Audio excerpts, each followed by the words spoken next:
Matthew chapter 9. Jesus stepped into a boat, crossed over, and came to his own town. Some men brought him a paralyzed man lying on a mat. When Jesus saw their faith, he said to the man, "Take heart, son, your sins are forgiven." At this, some of the teachers of the law said to themselves, "This fellow is blaspheming." Knowing their thoughts, Jesus said, "Why do you entertain evil thoughts in your hearts? Which is easier to say, 'Your sins are forgiven,' or to say, 'Get up and walk'? But I want you to know that the Son of Man has authority on earth to forgive sins." So he said to the paralyzed man, "Get up, take up your mat, and go home." Then the man got up and went home. When the crowd saw this, they were filled with awe, and they praised God who had given such authority to a man. As Jesus went on from there, he saw a man named Matthew sitting at a tax collector's booth. "Follow me," he said to him, and Matthew got up and followed him. While Jesus was having dinner at Matthew's house, many tax collectors and sinners came and ate with him and his disciples. When the Pharisees saw this, they asked his disciples, "Why does your teacher eat with tax collectors and sinners?" On hearing this, Jesus said, "It is not the healthy who need a doctor, but the sick. But go and learn what this means.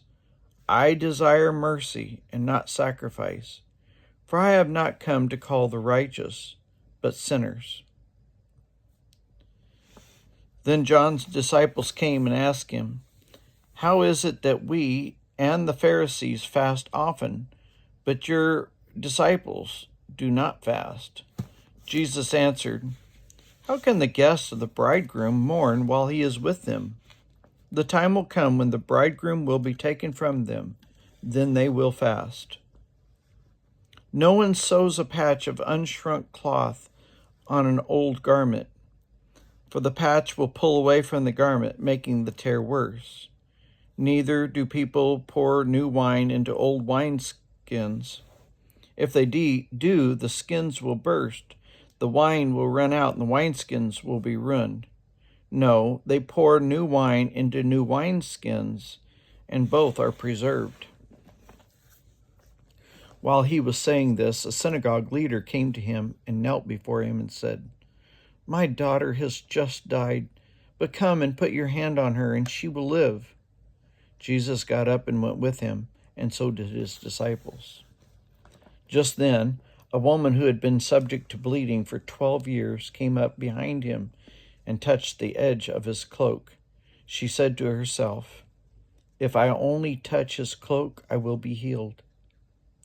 Jesus turned and saw her. "Take heart, daughter," he said. "Your faith has healed you." And the woman was healed at that moment. When Jesus entered the synagogue leader's house and saw the noisy crowd and the people playing pipes, he said, "Go away. The girl's not dead, but asleep." But they laughed at him. After the crowd had been put outside, he went and took the girl by the hand, and she stood up. News of this spread throughout that region. As Jesus went on from there, 2 blind men followed him, calling out, "Have mercy on us, Son of David." When he had gone indoors, the blind men came to him, and he asked him, "Do you believe that I am able to do this?" "Yes, Lord," they replied. Then he touched their eyes and said, "According to your faith, let it be done to you." And their sight was restored. Jesus warned them sternly, "See that no one knows about this." But they went out and spread the news all about him all over that region. While they were going out, a man who was demon-possessed and could not talk was brought to Jesus.